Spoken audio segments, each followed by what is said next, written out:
Je suis du coin, j'écris, je suis là à mon 4e ouvrage en cours de rédaction. Alors le premier que j'ai écrit s'appelle Le Château de Cartes. Alors je l'ai édité à compte d'auteur, donc il n'a pas une très grande diffusion, mais c'est un coup d'essai pour moi. Mais ce coup d'essai a été concluant parce que j'ai un retour positif des lecteurs. Donc Le Château de Cartes, c'est un livre plutôt historique. La toile de fond, c'est la Seconde Guerre mondiale et l'exode des Alsaciens mosellans au centre de la France. Alors, le second livre, celui qui est maintenant édité et que je présente aujourd'hui à vos lecteurs de la médiathèque de Brionne, c'est Une ombre dans mes pas. Alors, Une ombre dans mes pas, comme mon précédent livre, il a une toile de fond historique réelle. D'ailleurs, tous mes livres ont une toile de fond historique réelle. Donc, Une ombre dans mes pas, ça se passe dans les années 70, sur le plateau du Larzac.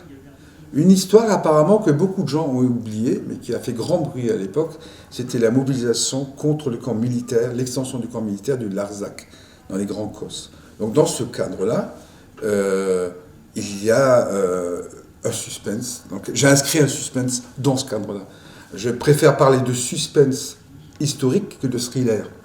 J'aime pas trop les mots anglais. Alors, est-ce que c'est un policier ou pas ? Écoutez, c'est au lecteur de me le dire. Moi, je pense que oui, il y a une intrigue policière, mais ça ne se limite pas à ça. D'accord, voilà. Alors, le troisième, je l'ai signé le 1er mai 2021. Et donc, il est en cours de relecture et va passer chez l'éditeur dans les semaines à venir. Et il s'appellera Le Messager de l'Arche.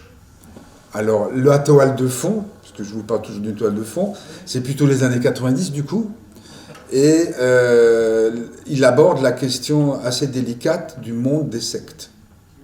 Donc là, on va aussi avoir un suspense, disons, policier, mais avec comme toile de fond oui, comme je vous disais, le monde des sectes. Je ne vais pas parler de radicalisation parce que ce n'était pas à l'époque ce terme qu'on employait, mais ça ressemble quand même à ça. Voilà.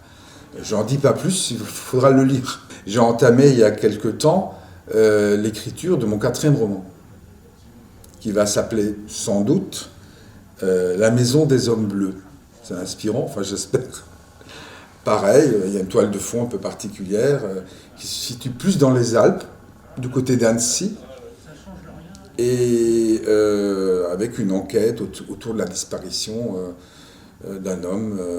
Voilà, et puis je n'en dis pas plus non plus pour l'instant, puisque je suis en pleine rédaction écriture de ce 4e roman.